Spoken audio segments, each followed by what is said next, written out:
Because I wonder, they didn't know the stream. I go check it. I say make I ask whether na only me. Okay, make we bring Maze back.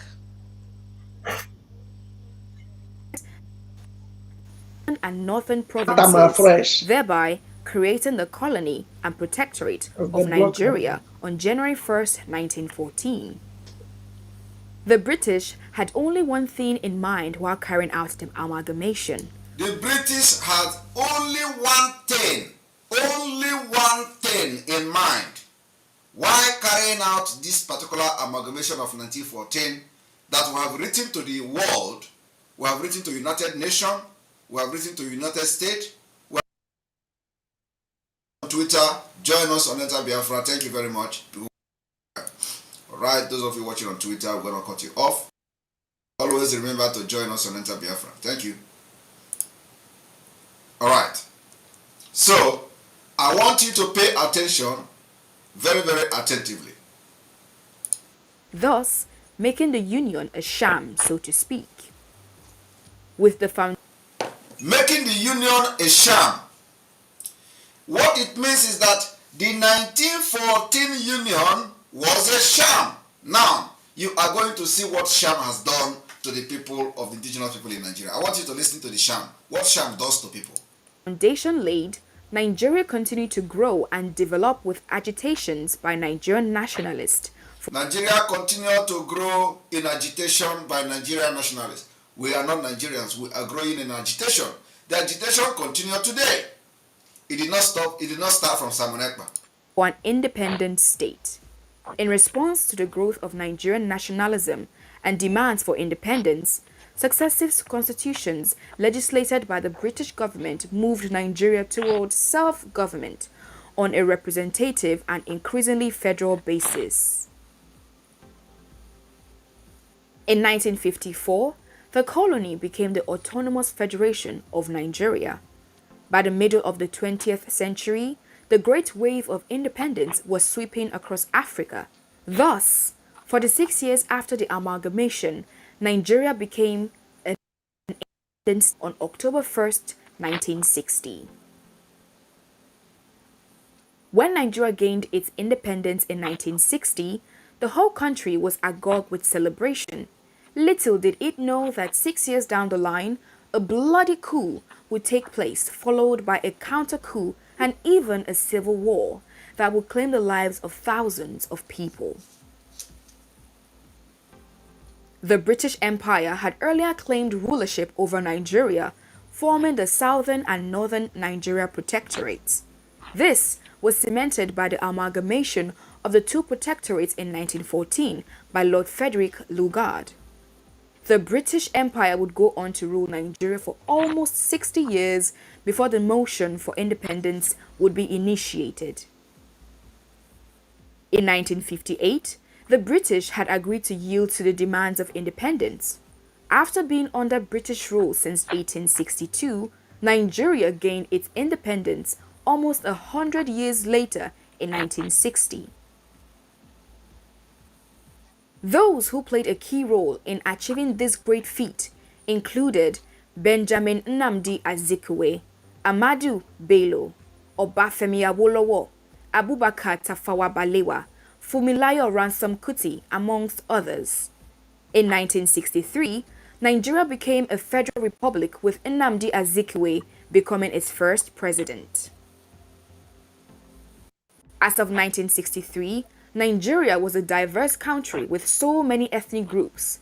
It was not a surprise that at some point, certain groups began to feel marginalized and cried out for proper representation in the corridors of power. They cried out for proper representation in the corridors of power. Today, the situation have changed completely. They use terrorism to change it. They use aggression to change it. With its high population mass and larger geographical allocation compared to other regions in Nigeria, the North seemed to have dominated the government from the very beginning, having won 134 out of 312 seats in the first parliament under the Northern People's Congress (NPC).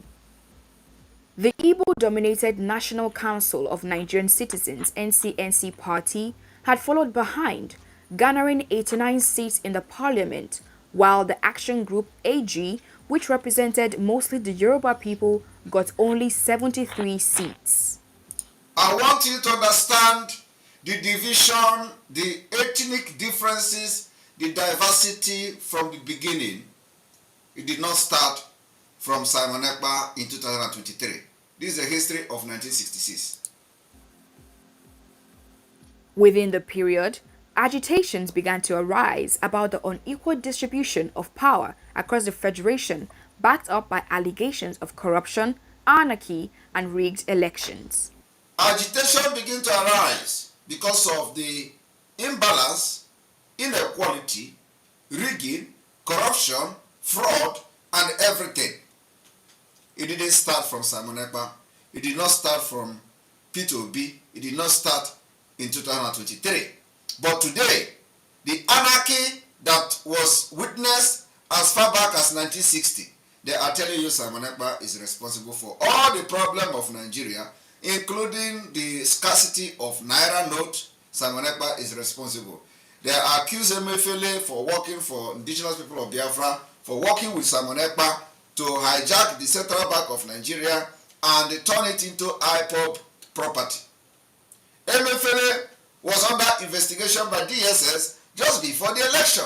They accused him of being an IPOB member agitating for Biafra within the government. Because of the momentum that these movements have garnered, like never before. Every accusation is Simon Ekpa. When somebody have miscarriage, they say Simon Ekpa agitation gave the woman miscarriage. When somebody could not impregnate his wife or the wife, the person will come back to social media and announce it on Vanguard News. Simon Ekpa agitation did not allow me to sleep with my wife, and for that reason, I could not impregnate her. Everything becomes Simon Ekpa. People wake up and they start to give bounty on my head. 50 million, $50,000, kill him. $100,000, kill him. All in the name of fighting somebody who have researched the history of Nigeria, who know the truth, and have solution for the betterment of the people of Biafra. I become a target to many of them. But in all this, I remain the good guy, because at the end of the day, only the truth will stand the test of time. Ask them, are they aware of the history that they are listening to this evening? Is it a lie? The 1964 elections came up just after the leader of the Western region, Chief Obafemi Awolowo, was tried and imprisoned for treasonable felony, conspiracy, and possession of firearms. Awolowo was tried and imprisoned for treasonable felony. Awolowo that they are worshipping today in Yoruba land. Awolowo that is the founder of Nigeria. Awolowo Ejiamatu. All this Awolowo you hear was sentenced and imprisoned for treasonable felony after he was caught with firearms and all that. What was he doing with firearms? Preparing himself for election assault. Now, or election anarchy, election violence. It didn't start today. What was Awolowo doing when he was arrested and imprisoned, tried and imprisoned? They sentenced him, Atorianga. What was he doing? He was trying to probably protect the interest of Yoruba people. He went to the extreme. I want everybody to listen to this. When they come in 2023, they are, everything is on the head of Simon Ekpa. As if there was never anything like 1966. As if they were not 1954, the program where the Igbo people were slaughtered in the north.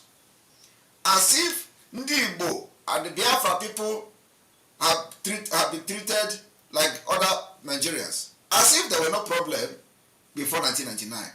Everybody is now talking, of course not everybody, the idiotic one Nigerian is, Simon Ekpa is the problem. Simon Ekpa is the problem. I want you people to understand that if you continue to follow them, If you continue to attack Simon Ekpa, thinking it's your problem, you are only helping them.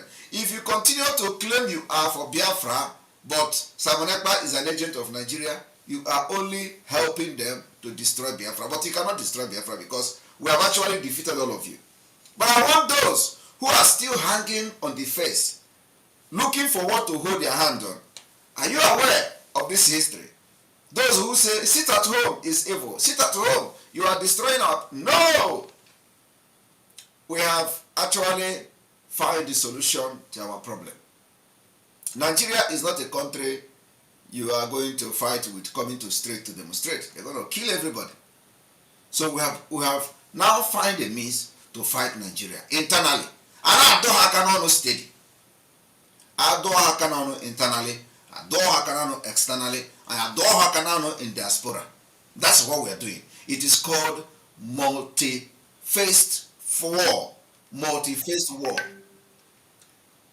Multi-faced war. Multi-dimensional approach is what we are using to dismantle Nigeria. And it's going to end this year. Somebody said, look at the date. I don't know why you are after date. This broadcast is being streamed on the channel that was created 2 days ago. And because we did not come live, not 2 days ago, yesterday, but because we did not come live yesterday, so it is showing on this particular link. So watch it. Forget the date. I am live. All right. So let us continue. To the disappointment of many Westerners, Chief Samuel Ladoke Akintola won the October 1965 Western regional elections amidst political violence and rigging. Chief Akintola was considered to be a puppet and a willing tool in the hands of the Northerners. Chief Akintola, as far back as 1966, was considered to be a puppet of the Northerners. So you see, being puppet of the Northerners, being stooge of the Northerners did not start from Simon Ekpa. Neither did it start from Mazi Nnamdi Kanu. They have started saying it as far back as 1966, my people. Since 1966, a Yoruba politician called Akintola was regarded as a northern puppet. That he is a stooge of the Fulanese. Then it was Northerners. Now it is more defined to be Fulani. So tell me, where did this so problem? Is it Simon Ekpa that started saying that Akintola was a puppet of the Northern Nigeria? Is it Mazi Nnamdi Kanu that started to say that Akintola is the puppet of Northern Nigeria? Well, Biafra, the one who invented this particular saying that somebody is a puppet of Fulani or puppet of Northern Nigeria? No! But before this particular event, where Akintola was regarded as the puppet of Northern Nigeria, you know that a lot has gone wrong from 1914 to that 1960 something. After 50 years. I want you to listen. This ushered in the beginning of violence and misgivings in the political system as the results were said to have been vigorously rigged. Look at the head. Look at the head of the people. Look at the head of the people, of the British people that came to do the deed in Nigeria. Look at the head. Look at the head of the man. If you look at this head of this man, you will know that no onyoshi kobo. Ezboto onyoshi. If you look at this man, he can marry on your channel oshi kobo. Eh? Look at the head. And if you see the crooked one, you know. These are the people that came to Nigeria. And remember what they said. They said election violence started. Election violence in Nigeria did not start today. It has nothing to do with Simon Ekpa. It has nothing to do with Biafra.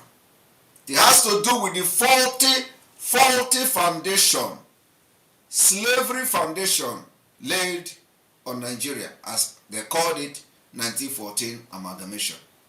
It was a result of a very rotten, faulty foundation that led to the hostility, crisis, killings from time immemorial. It has not changed a bit. Nothing has changed. Nothing has changed in Nigeria, and it is getting worse and worse every day. And we are just rising up now, the new generation, to say we must put an end to it this time around, and it will happen this year. Chief Akintola was from the Nigerian National Democratic Party, NNDP, which many considered to be in close relations with the MPC, and this insinuated that the Northerners were now in charge of the Western region. Refusing to accept this electoral verdict, you hear that? They said that the person who won the election was seen as somebody who Northerners cannot control. And that becomes a problem. That Northerners could not control him, and it becomes a problem. And that is where the crisis started, because the person that is very loyal to Northerners did not succeed, and there the problem started. Let us listen. Many of the political thugs in the Western region resorted to violence in varying degrees, including arson, protest, and murder. Many of the Westerners, many thugs in Westerners, they started destroying and killing people. Exactly what they did in Lagos after the 2023 general election. It happened in 1960s. My people, 1960s repeating, and worse than 1960s in 2023. How many years? How many years after? In 1960 something, after the election, the same Lagos state, they started killing people. They started burning properties. They started destroying properties of certain group. It did not end there. In 2023, the same thing that happened in 1960 something repeated itself. There is no hope that there is going to be change in Nigeria. Today, the situation is worse. I want all of you to listen. The situation came to be known as Operation Wetty. The political situation in the West has been described to be one of the triggers for Nigeria's first military coup, which was led by Majors Emmanuel Arinze Ifeajuna in the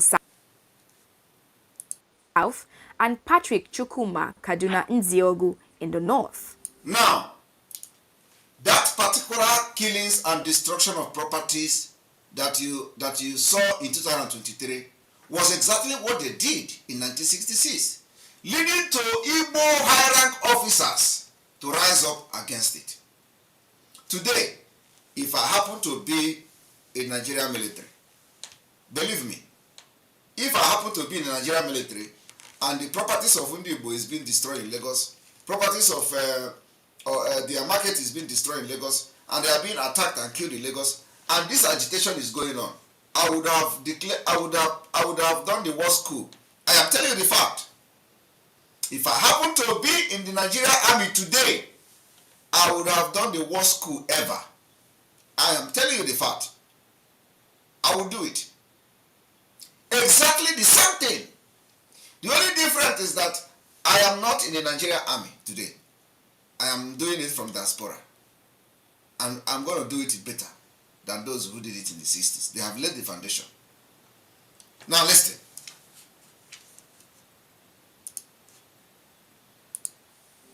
By August 1965, the plan for the coup was formed, and the recruitment of officers who shared the plotters' ideology commenced.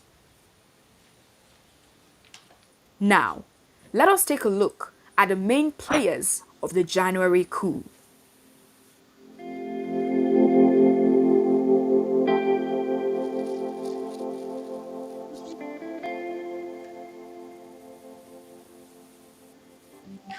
Although there had been rumors of a coup in the wake of the mayhem ongoing in the Western region, nothing significant 1966.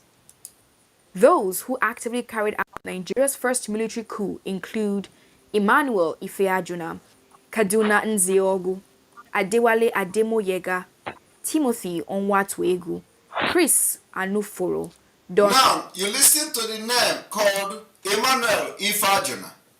Emmanuel Ifeajuna, this was the person who betrayed Ojukwu in the war. After he knew that Nigeria was not working, he was part of planning a coup to overthrow the government. Later, he became the Ifeajuna of today that you see. He became the betrayer of the freedom of Biafra. He wanted to fight against the impunity, but wanted to stay within the corrupt and the evil entity, and fought against Biafra. He sabotaged everything Ojukwu did, and that is why he became Ifeajuna. I want everybody to pay attention to this history. Very important.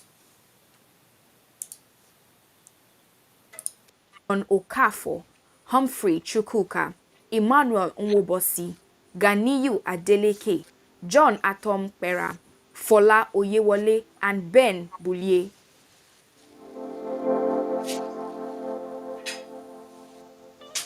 One persistent myth is that Nigeria's first military coup was led by 5 Igbo majors. The "we were 5 in number" comment by Kaduna Nzeogu, made in an interview in May 1967 after the coup, is the source of this myth. The 5 majors myth was later perpetuated by Captain Ben Bullier's book on the coup, Nigeria's 5 Majors, which he admittedly based on a BBC play of the same name. Nzeogu's infamous "we were 5 in number" remark made no mention of the rank of the 5. He was simply referring to the coup's 5 designated strategic regional commanders. In fact, 9 majors were originally scheduled to take part in the coup. Majors Ademoyega, Okafor, Anuforo, Chukwuka, Obienu, Onwatuegu, and Chude Soki. Shortly before the coup in January, Chude Soki was posted abroad. Obienu failed to show up on the day of the coup, leaving 7 majors as participants. When it came to the coup's execution, the majors designated 5 officers as regional commanders. There were Nzeogu and Onwatuegu in the north, and 3 more in the south, which made up Nzeogu's "we were 5" comment. In the south, the head of the Lagos operations was Major Emmanuel Ifeajuna. That makes 3 majors so far. Assassinated Chief Samuel Ladoke Akintola in Ibadan was led by Captain Emmanuel Nwobosi. That brings us to 4, 3 majors and 1 captain. There was no coup in the Midwest because no military formation was stationed there.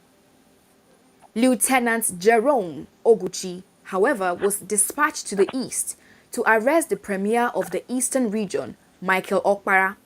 The identity of the 5th member is the most difficult to determine. Majors Don Okafor and Adewale Ademoyega were given a lot of responsibility for the Lagos branch of the coup, and one of these 2 men was most likely the 5th commander. Or it could have been Oguchi himself.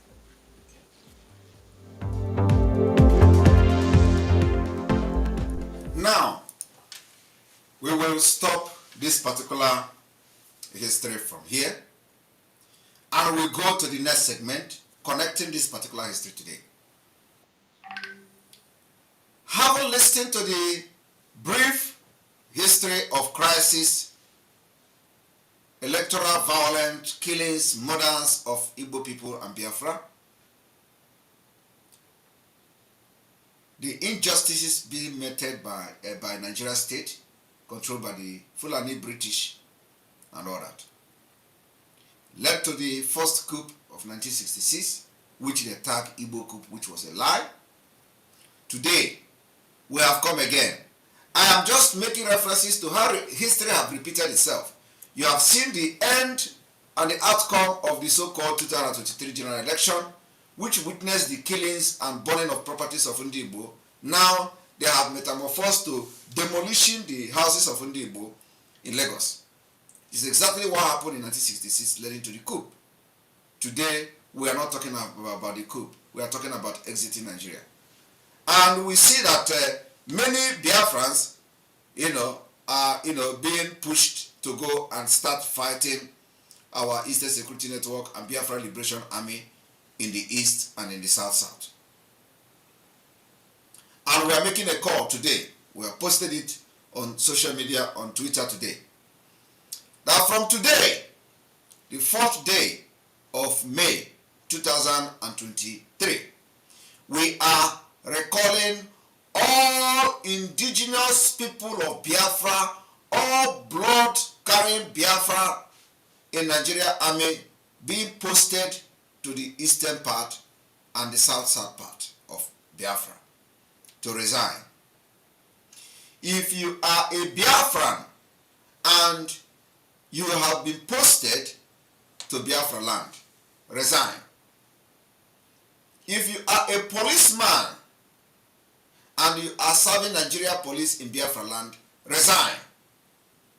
You have from now till the 29th of May 2023 to resign and throw your uniform inside the toilet or inside dustbin and burn it. I am very, very serious.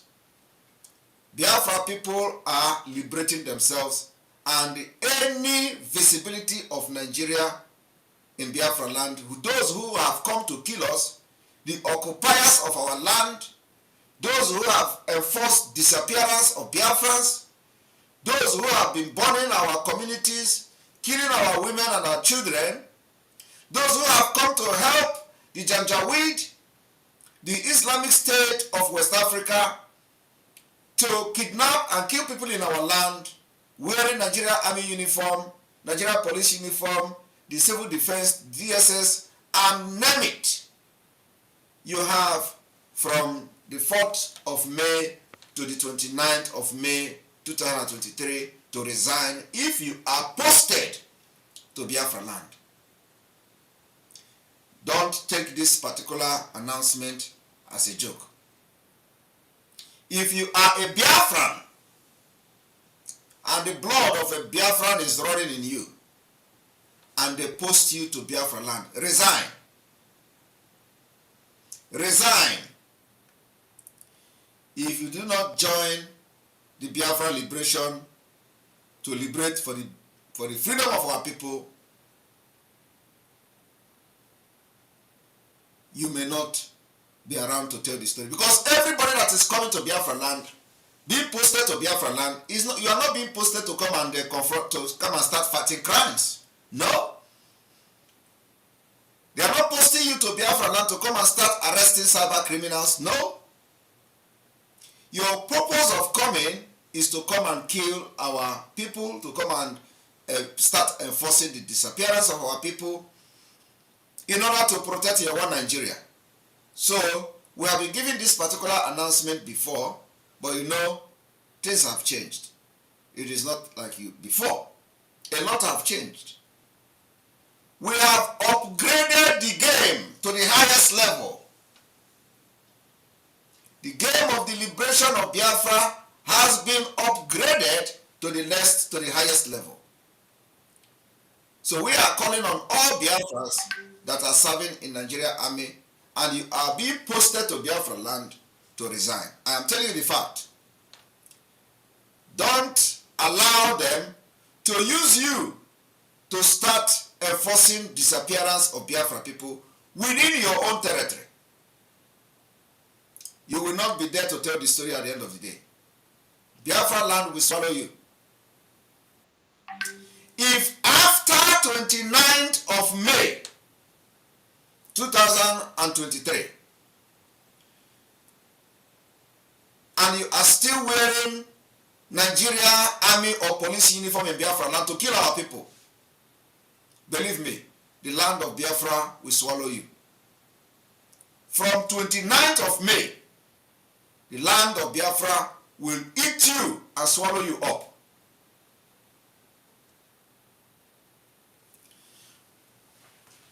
Having listened to the video I played and shared this evening, We are going to the next issues and topic, which is we are sending a message to King Charles III that will be coronated tomorrow. We are going to write him officially. After this broadcast, we are going to write him officially. Other nations have written to him. Other people within the Commonwealth nation have written to him. Now, the Biafra Republic government in Israel is going to also write to him officially. I want you people to listen to what is happening, because some of you don't actually know what is going on. So let us take you to a journey of what actually that is going on today.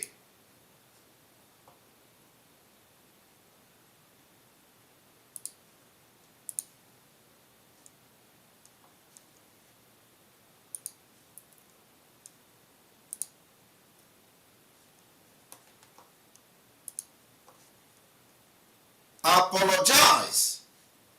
Compensate us for colonization. Indigenous leaders urge King Charles III. And we are telling him that we are not interested in the apology. We are not interested in his compensation. All we are interested is the freedom of Biafra. If that is going to be his apology, we will write him officially. Leaders of the indigenous people of the Commonwealth on Thursday signed a letter urging King Charles III of the United Kingdom to apologize for the horrific impact of colonization. The part of the horrific impact of colonization is the video I'm just playing to you now, is what is happening in Nigeria. The horrific is not ended yet, and people are demanding apology. How can you be demanding apology of a crime that is still happening? How can you be demanding an apology of a crime that is being committed and is still going on? You can only demand apology when you have solved the problem and then you begin to live with the wound. Not while you are inside the ocean, somebody pushed you and the ocean is drowning you, shark is already coming and opening their mouths to swallow you, and you are inside the ocean shouting, apologize for pushing me inside the ocean. Apologize for, instead of the person to shout for rescue me. After rescuing the person, you will now start demanding for apology. That is when you have survived.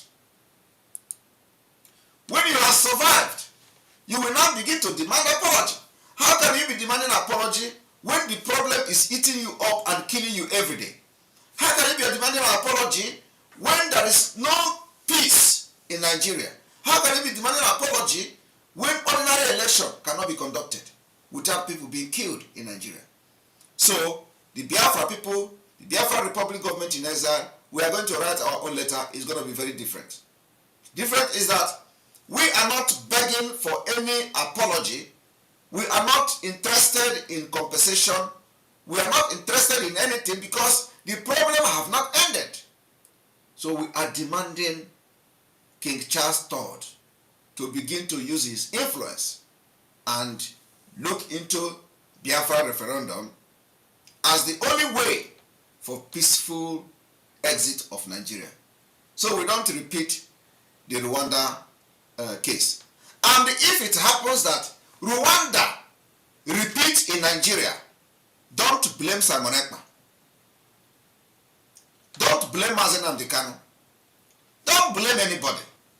Blame the government of Britain. Blame European Union. Blame America. Blame United Kingdom. Blame UN. Blame every organization and country that has influence. They could not use their influence. Because when they think that we are going to give up our freedom for Taliban to take over, and then you come and start giving up asylum, you are joking. You are joking. We want this particular information to go viral. If you did not support the referendum of Biafra, you are supporting the repeat of Rwanda, and we are not going to be held responsible for it. The opportunity to solve this problem is here and right now in your table. Because if you think that you can overlook it and allow Nigeria government to kill us, and so that we are going to keep quiet. You don't know what is coming. Just watch and see. So I'm going to address him this week. Tomorrow is the coronation. Many people are going. They also urged the king to launch a compensation mechanism for the indigenous people of the Commonwealth. We are not interested in compensation. The letter titled Apology, Reparation and Repatriation of Artifact and the Remains was issued a few days before the monarch's coronation, scheduled for the 6th May, and brought together indigenous letters of 12 Commonwealth countries. The countries include Antigua, Barbuda, New Zealand, Australia, the Bahamas, Belize, Canada, Grenada, Jamaica, Papua Guinea, St. Kitts and Nevis, St. Lucia, and St. Vincent and Grenadines. You can imagine, not even a stupid Nigeria is there. Not even the worst of them all is there. Nigeria is not there. They are papas and they are asses. Nobody summoned courage to even say, let me append my signature in the letter, in the so-called letter. Everything in Africa, they are just monkeys. Monkeys. Look at it. Nobody from Africa is here. All of them are in America. None of them from Africa summon courage to be part of Commonwealth that will sign this particular petition or letter for apology. No! Tomorrow now, you will hear that the Antigua has been gotten this from King Charles. You will be asking, what about Nigeria? Because you don't have leaders. What you have are foolish people, foolish non-entities that are only interested in how to make money from politics. That's all. It's their business. Their business is politics. Look at it.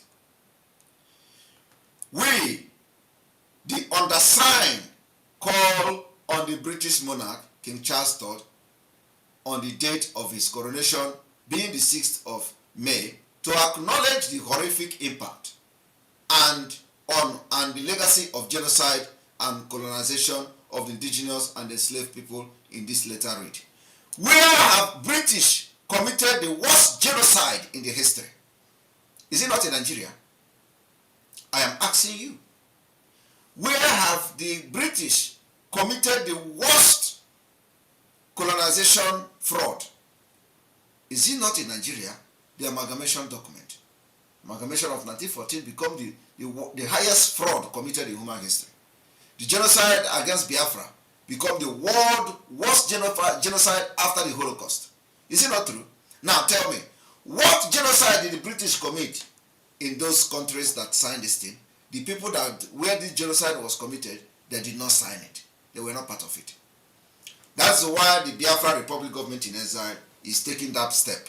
You know, our own is that we will come and talk, you will see it. We will go, we will talk, and you will see it. We are not the ones that will go to underground and start digging ground and they will never come out. They will dig ground, they will be digging ground for more than 3 years. You never see them. So we go ground and dig one day, we'll come out the next day with result. You see, so look at it. How many people, how many countries you see them listed here that Britain committed the genocide they committed in Biafra land? Yet, the people that have been, have been subjected to this manner of war crime and genocide and crime against humanity, their name did not show in the letter. Because they don't communicate with anybody. They don't communicate with the outside world. Look at the countries that are writing this thing. If you see the names, you hear the names of the country, it makes sense. St. Kitts, Antigua, Barbuda, Papua Guinea. This kind of countries with better names and they have a good economy. These are the people that their brain are functioning and their brain are working. The Biafra people, their names are not there because all the Ike Kweremadu representing you is in prison 10 years for crime in the United Kingdom. Is it the person that will come and think and start thinking about you? No. Is it Umahi that has now used his brother to put as a deputy governor, and we are hearing that the governor of Ebonyi State have died, has passed on, and they want to replace him with Umahi's brother. Umahi put his brother as the deputy governor, so that the day of the inauguration, they will come and announce the death of the governor. And then Umahi will make the brother become the governor of Ebonyi State. That is rumors. We have not confirmed it. But we say, if it is true, they should come and announce the death of the governor-elect. If it is not true, let the governor come to public and address the Ebonyi people or address the people that elected him. He has not done that since after the election. Or after the selection. After they selected him, he has not come publicly to address anybody. And people are saying that he has died. So now, how do you reconcile this? The people from the Biafra region that are saying that they are politicians, they have nothing to offer. Look at the people who should be the number one in the list of Commonwealth countries, writing and demanding apology from the United Kingdom. They did not sign it. They were not part of it. They were not part of it. And they can never be part of it. Because these people are backward. Backward. The nomadic lifestyle have overtaken them. They no longer think like human beings. They think like Fulanis in the forest. Now, we are going to read to the end.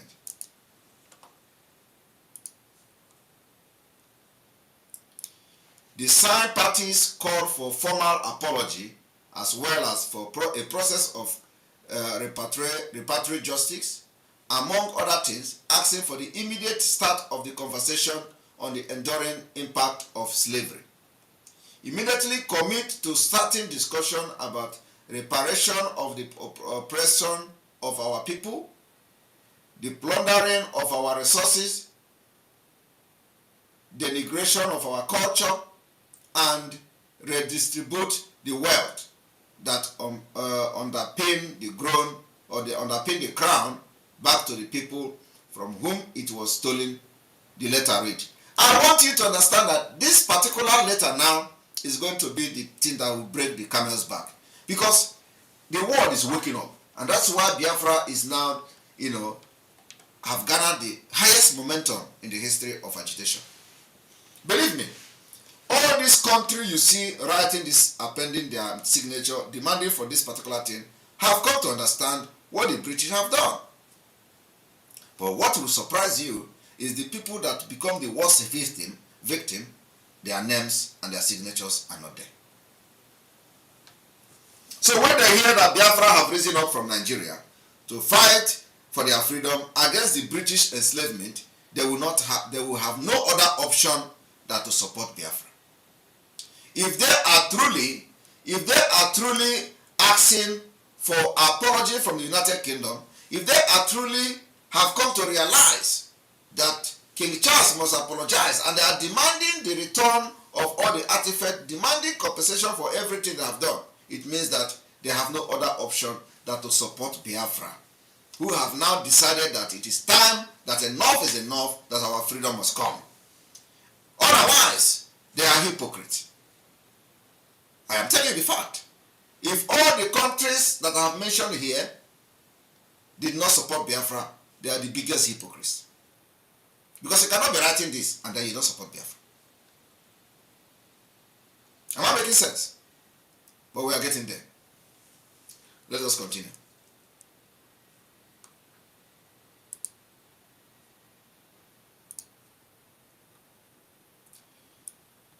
The letter also demanded the return of all cultural treasures and artifacts to the countries of their origin, as well as the repatriation of all remains currently held in the UK museums and institutions, while also urging the UK royal family to adopt the renunciation of the doctrine of discovery, following in Pope Francis' footsteps. The doctrine used to serve as a justification of the right of colonial powers to newly discovered territory and was denounced by the Pontiff on March 30 in a statement condemning acts of violence and social injustice during colonial times. Buckingham Palace and the UK government have not reacted. So you see, we are getting there. And the doors are opening. Because you cannot be writing this letter and then you are going to hear from Biafra government, Republic government, and then you keep quiet. It is not, I don't think nobody can do that. So if you don't react to it positively, it means that you are the highest hypocrite.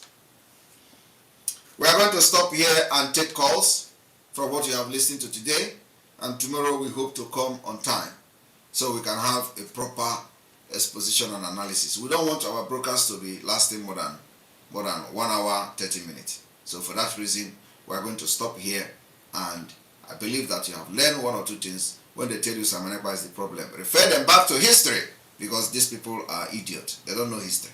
They claim to be Nigerians, they know nothing. We are fighting, and we make sure that today will mark the beginning of a new dawn, where we have given ultimatum to those serving in Nigeria military and Nigeria police, especially the Biafra people that are being posted to Biafra land, to pull out their uniform and resign. From now to the 29th of May 2023.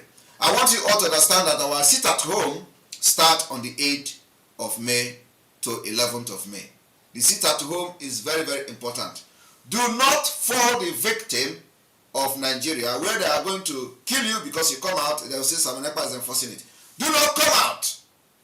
We have gone this particular route before, and don't go it again. We know that whenever this sit at home is called, the hostility will increase and rise in Biafra. We are demanding that every Biafra must sit at home to demand the release of Mazi Nnamdi Kanu on the 11th. We have done it last year, we are doing it again.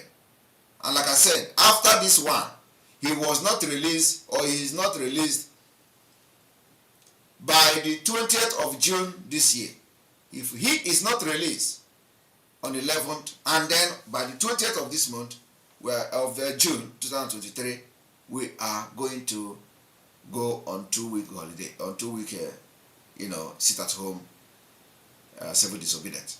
And it is going to be a systematic sit at home. We are going to come with strategies how it is going to work, because we are not going to have a complete 2-week sit at home. We will design it in a way that it is going to allow people to also go out there to get food for themselves, in some time interval. So we are going to come with a well-designed approach how this sit at home, 2-week sit at home will be conducted. In addition to that, we will be tightening the knot in another place, because we cannot just do sit at home alone. No, the 2-week sit at home is going to come with Iwe and Onoma. As we are sitting at home, we'll be tightening the knot of economy of Nigeria somewhere. We make sure that we grind it to ground zero. You cannot be collecting oil from our land and use it to buy weapons to come and kill us. It is not possible. We have allowed that to happen for a very long time. Today, we will face you where you are getting the oil from our land to sponsor the killing of our people, our women and children. So we are not going to we are making it, our own is that we are not terrorist organization, we are liberation fighters, we are freedom fighters, and we are telling you where we are going to fight you. Where you come to kill us, we will defend ourselves there. And where you are getting the money from our land to buy weapons and ammunition to kill our people, we are going to stop you from there. And that's where we are going. We have made it very clear. Tompolo must stay very clear. He has collected money to guard pipeline. He must stay very clear from anything in the Biafra land and the Biafra territory. He must stay very, very clear. He has collected that money. Let him continue to enjoy that money. If he cross in the name of fighting for Nigeria, he will regret it. I am telling you the fact. So this message goes to our brother Tompolo. Mind your lane, so you don't, regret or say, had I know. This is no longer child play. What we are doing is no longer. Don't look us the eye of the Biafra children before. Things have changed. The game have changed. Do not look us with the eye of ESN. Game have changed. Maintain your lane.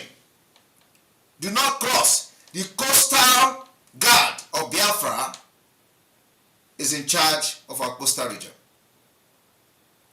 The coastal guard of Biafra is in charge of the coastal region. And they are equal to the tax. Let nobody underrate what this particular coastal guard can do. So we are giving Nigeria government, between now to 11 to release Mazi Nnamdi Kanu. And then also, if he is not released, we are going to give them till the 20th of June. The reason for 20th of June is to allow our children to go to school and write their WAEC examination.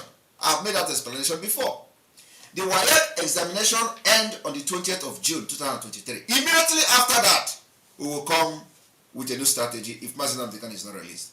Now we are going to start taking your course. Remember, on the 8th, 9th, 10th, 11th, is it at home in Biafra land.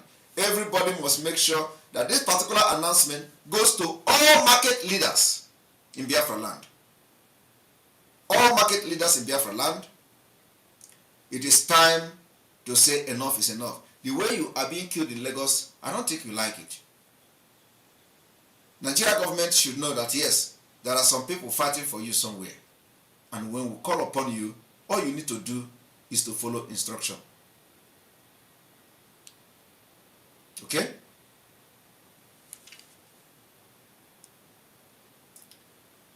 Right. Let's open the line.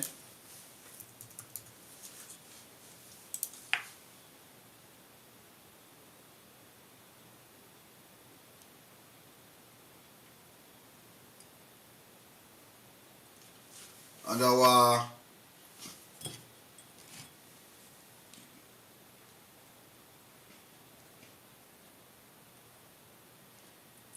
calling time will be probably like 10-15 minutes.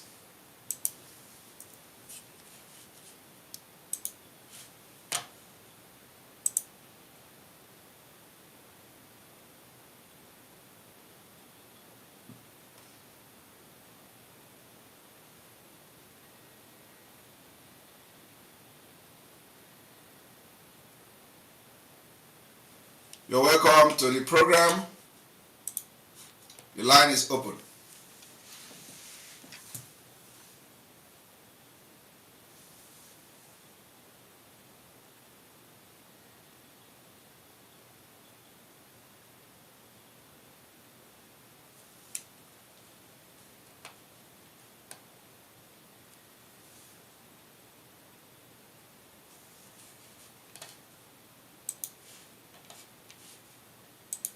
The line is open for those who would want to call for question or for comment or to air your opinion. We do not have much time.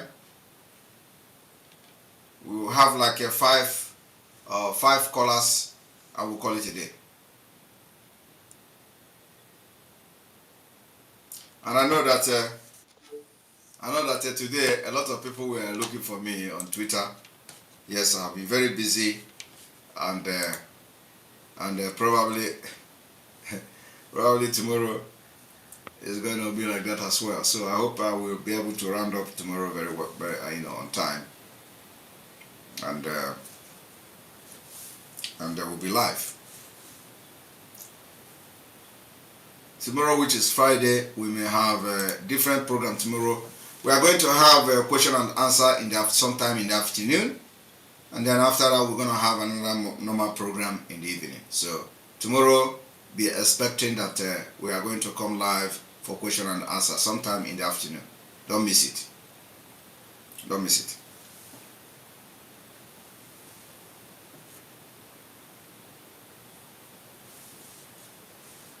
All right.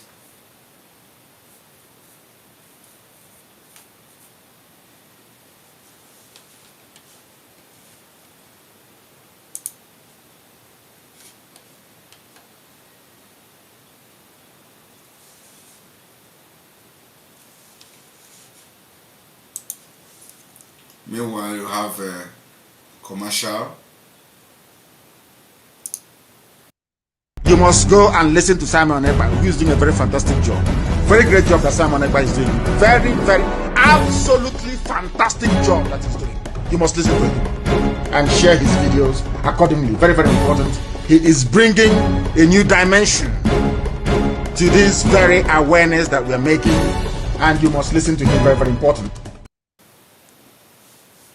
You're welcome to the program. Hello? Hello? Hello, good evening, sir, my PM. You're welcome to the program. Well, good evening, sir. Thank you for your good work. Thank you for the good work you do for us. I really appreciate that God will continue to bless you. Yeah, Same. good evening, my PM. Good evening. Good evening. Hello, you hear me, my PM? Yes, I can hear you loud and clear. Go ahead. Yes, sir. I really appreciate for the good work you are doing for us. Thank you. I know from the 29th of this month they will be hearing from us. Our leader will come out. Our leader is going to come out and enjoy us in the mighty name of Jesus. You say, Yes. Amen. Thank you very much. Hello. All right. Thank you. Thank you. I don't know whether he's hearing me, but thank you very much. All right. We continue.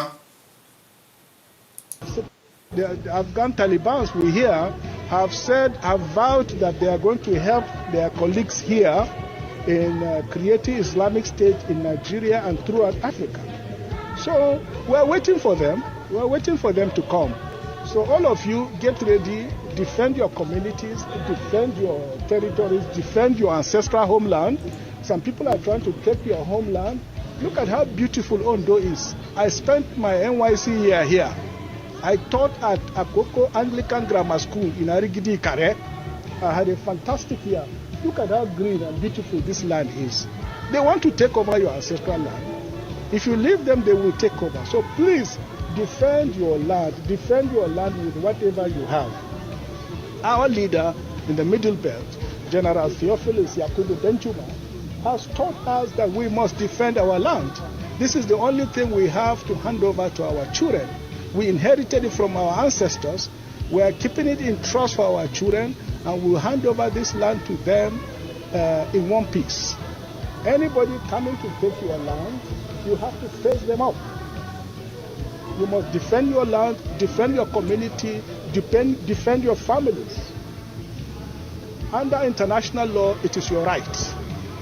Our laws and our constitution prescribe the right to self-defense. International law makes it there. All right. The line is still on. The line is still on. The line is still on.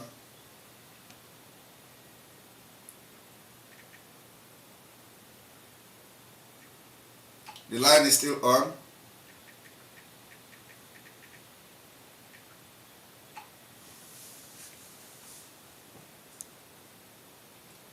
Our line is still on. We'll take like 4 more calls and then we'll call it a day.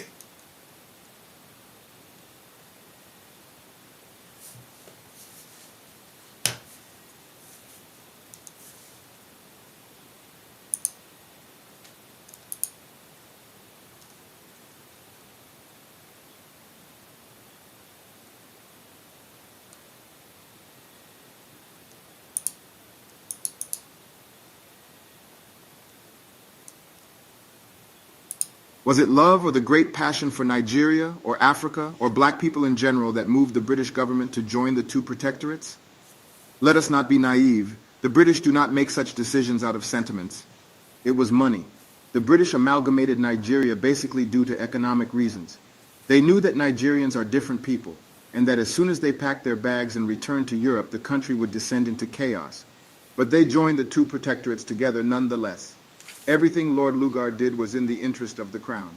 Remember, Nigeria was not independent at the time and had no say in the issue. So how did money cause the amalgamation?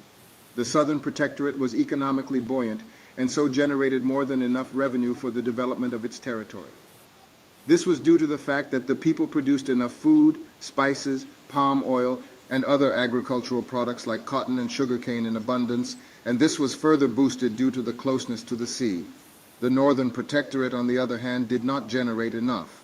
In fact, if the Northern Protectorate continued to stand alone, the British government would not have a choice but to use their money earned from their ventures in other lands and registered into the British Commonwealth to sustain the Northern Territory. Frederick Lugard, sought to avoid that, and so devised the idea of taking the surplus from the Southern Protectorate and using that money to offset the deficit of the Northern Protectorate. But how could that be done without raising technical and administrative issues or even starting civil war? The answer was a clever word: amalgamation. With the amalgamation of Nigeria came a single vast territory which produced tin, animal skins, coal, cotton, cocoa, palm oil, and so many other resources, all for export in huge quantities to Britain. They even had seaports in several locations. Amalgamation made Nigeria a gold mine for the British, a truly profitable venture indeed. This visionary leadership brought high praise for Lord Frederick Lugard at the Queen's Court in England, but has raised a lot of boiling issues today. At this point, you must be wondering about the effects of the amalgamation of Nigeria. Right, I think a lot of people are trying. The line is coming, the phone is coming and going off. We have 5 minutes more and we'll call it a day.